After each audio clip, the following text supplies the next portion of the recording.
হাই friends, স্বাগতম জনাইছোঁ মোৰ আন এটা ভিডিঅ'লৈ। তো ফ্ৰেণ্ডছ, IBPSৰ ফালৰ পৰা নতুনকৈ পোষ্ট মুকলি কৰি দিয়া হৈছে। IBPS অৰ্থাৎ বেংকৰ ফালৰ পৰা নতুনকৈ পোষ্ট মুকলি কৰি দিয়া হৈছে। আৰু এই পোষ্টসমূহত আপুনি কেতিয়াৰ পৰা এপ্লাই কৰিব পাৰিব, ইয়াৰ লাষ্ট ডেট কেতিয়া, কোৱালিফিকেশ্যন কি লাগিব এপ্লাই কৰিবৰ কাৰণে, সেই সকলোবিলাক ডিটেইলছ এইটো ভিডিঅ'ত জনাম। তো ভিডিঅ'টো শেষলৈকে চাব। যদি ভাল লাগে তেতিয়াহ'লে লাইক, কমেণ্ট, শ্বেয়াৰ, লগতে চেনেলটো ছাবস্ক্ৰাইব কৰি বেল আইকনটো প্ৰেছ কৰি দিব। ডেছক্ৰিপশ্যনত এটা লিংক দি থোৱা আছে, সেই লিংকত ক্লিক কৰি আপোনালোকে এই পেজটোলৈ আহি ল'ব। আৰু এই পেজটোত অহাৰ পিছত ইয়াত আপোনালোকে দেখা পাইছে IBPS PU ৰিক্ৰুইটমেণ্ট 2025। ঠিক আছে, আউট ফৰ 5208টা post, PU MT post, apply online. অৰ্থাৎ IBPSৰ ফালৰ পৰা PU বা MT বিভাগৰ কাৰণে নতুনকৈ পোষ্ট মুকলি কৰি দিয়া হৈছে। তো ফুল ডিটেইলছ জানিবৰ কাৰণে আপোনালোকে অলপ তললৈ স্ক্ৰল কৰিব। আৰু স্ক্ৰল কৰাৰ পিছত ইয়াত আপোনালোকে ফুল ডিটেইলছ চাব পাৰিব। Name of organisation. তো এই পোষ্টসমূহ যিটো অৰ্গেনাইজেশ্যন নেম সেয়া হৈছে IBPS, অৰ্থাৎ institute of banking personal selection, অৰ্থাৎ বেংকৰ ফালৰ পৰা অহা পোষ্ট হয় এইবিলাক। নেক্সট, এই পোষ্টসমূহ যদি আপুনি এপ্লাই কৰিব বিচাৰে তেতিয়াহ'লে এই পোষ্টসমূহত এপ্লাই কৰাৰ যিটো লাষ্ট ডেট সেয়া হৈছে জুলাই মাহৰ 21 তাৰিখ। ইয়াত যদি টোটেল ভেকেঞ্চিৰ কথা ক'ব যাওঁ তেতিয়াহ'লে ইয়াত টোটেল ভেকেঞ্চি আছে 5208টা পোষ্ট। নেক্সট, এই পোষ্টসমূহৰ যিটো নাম সেয়া হৈছে PU বা MT। PU অৰ্থাৎ প্ৰবেশ্যনাৰী অফিচাৰ্ছ এণ্ড MT হৈছে মেনেজমেণ্ট ট্ৰেইনী। ঠিক আছে। নেক্সট, এই পোষ্টসমূহত এপ্লাই কৰিবৰ কাৰণে আপুনি অনলাইন মাধ্যমেৰে এপ্লাই কৰিব লাগিব। কেটেগৰী বেংকিং জব হয়, অৰ্থাৎ বেংকৰ চাকৰি হয়।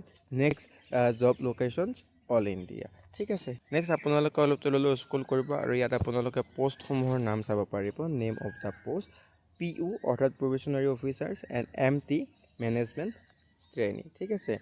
নেক্সট, আৰু অলপ আপোনালোকৰ তললৈ স্ক্ৰল কৰিব আৰু ইয়াত আপোনালোকে নাম্বাৰ অফ পোষ্ট 5208টা পোষ্ট আছে। আৰু এই পোষ্টসমূহ কোনটো বেংকৰ ফালৰ পৰা মুকলি কৰি দিয়া হৈছে বা কোনটো কেটেগৰীত কিমান পোষ্ট আছে সেই সকলোবিলাক ডিটেইলছ আপোনালোকে ইয়াত চাব পাৰিব।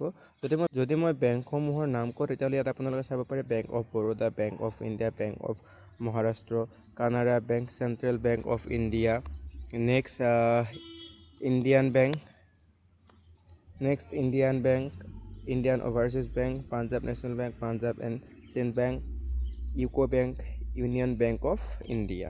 ঠিক আছে। তো এইকেইটা বেংকৰ ফালৰ পৰা পদসমূহ মুকলি কৰি দিয়া হৈছে। তো ইয়াত আপোনালোকে যিটো কেটেগৰীৰ হয় সেই কেটেগৰী ৱাইজ ইয়াত ভেকেঞ্চি ডিটেইলছ চাব পাৰিব। UR, EWS, OBC, ST, SC। আৰু ইয়াত টোটেল ভেকেঞ্চি চাব পাৰিব যে কোনটো বেংকত কিমান পদ মুকলি কৰা হৈছে বা কোনটো বেংকৰ পৰা কিমান পদ মুকলি কৰি দিয়া হৈছে। নেক্সট, আপোনালোকে অলপ তললৈ স্ক্ৰল কৰিব। স্ক্ৰল কৰাৰ পিছত ইয়াত আপোনালোকে এজ লিমিটৰ বিষয়ে চাব পাৰিব। অৰ্থাৎ এই পোষ্টসমূহত এপ্লাই কৰিবৰ কাৰণে আপোনালোকৰ এজ কিমান হ'ব লাগিব তাৰ বিষয়ে ইয়াত উল্লেখ কৰিছে। তো যদি আপোনাৰ বয়স 20 বছৰৰ পৰা 30 বছৰৰ ভিতৰত আছে, যদি আপোনাৰ বয়স 20 বছৰৰ পৰা 30 বছৰৰ ভিতৰত আছে তেতিয়াহ'লে আপুনি এই পোষ্টসমূহত এপ্লাই কৰিব পাৰিব। লগতে এজ ৰিলেক্সেশ্যন দিয়া হৈছে। যদি আপুনি ST কেণ্ডিডেট হয় তেতিয়াহ'লে 5 বছৰ এজ ৰিলেক্সেশ্যন পাব। যদি আপুনি SC কেণ্ডিডেট হয় তেতিয়াহ'লে 5 বছৰ এজ ৰিলেক্সেশ্যন পাব। লগতে যদি আপুনি OBC কেণ্ডিডেট হয় তেতিয়াহ'লে 3 বছৰ এজ ৰিলেক্সেশ্যন পাব। নেক্সট, আপোনালোকে আৰু অলপ তললৈ স্ক্ৰল কৰিব আৰু স্ক্ৰল কৰাৰ পিছত ইয়াত আপোনালোকে এডুকেশ্যনেল কোৱালিফিকেশ্যনৰ বিষয়ে চাব পাৰিব যে এই পোষ্টসমূহত এপ্লাই কৰিবৰ কাৰণে আপোনালোকৰ কোৱালিফিকেশ্যন কি থাকিব লাগিব বা কি হ'ব লাগিব। ঠিক আছে। তো যদি আপুনি ইয়াত চাই, ইয়াত লিখা আছে যদি আপুনি গ্ৰেজুৱেশ্যন কমপ্লিট কৰি থৈ দিছে, অৰ্থাৎ যদি আপুনি ডিগ্ৰী পাছ কেণ্ডিডেট হয় যিকোনো ইউনিভাৰ্চিটিৰ পৰা, তেতিয়াহ'লে এই পোষ্টসমূহত এপ্লাই কৰিব পাৰিব।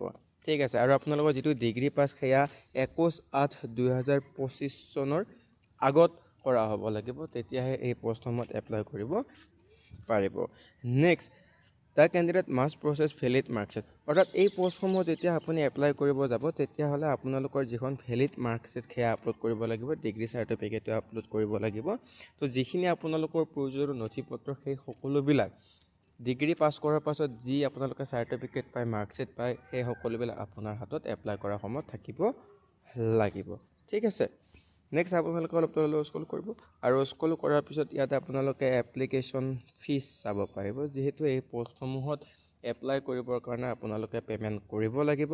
তো যদি আপুনি এজন জেনেৰেল OBC লগতে EWS কেণ্ডিডেট হয় তেতিয়াহ'লে 850 টকাকৈ পে'মেণ্ট কৰিব লাগিব এপ্লাই কৰাৰ সময়ত। ঠিক আছে। নেক্সট যদি আপুনি এজন ST SC লগতে PWD কেণ্ডিডেট হয় তেতিয়াহ'লে 175 টকাকৈ পে'মেণ্ট কাটিব লাগিব। নেক্সট আপোনালোকে একদম তললৈকে স্ক্ৰল কৰিব আৰু স্ক্ৰল কৰাৰ পিছত ইয়াত আপোনালোকে চাব পাৰে start date for apply online. তো এই পষ্টসমূহ যিটো এপ্লাই প্ৰচেছ সেয়া অলৰেডি ষ্টাৰ্ট হৈ গৈছে জুলাই মাহৰ 1 তাৰিখৰ পৰা। ঠিক আছে।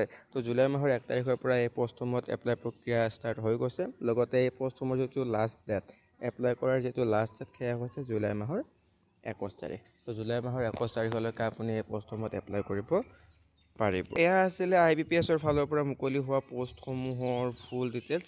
তো যদি ভিডিঅ'টো ভাল লাগিছে তেতিয়াহ'লে লাইক কমেণ্ট শ্বেয়াৰ লগতে চেনেলটো ছাবস্ক্ৰাইব কৰি বেল আইকনটো প্ৰেছ কৰি দিব।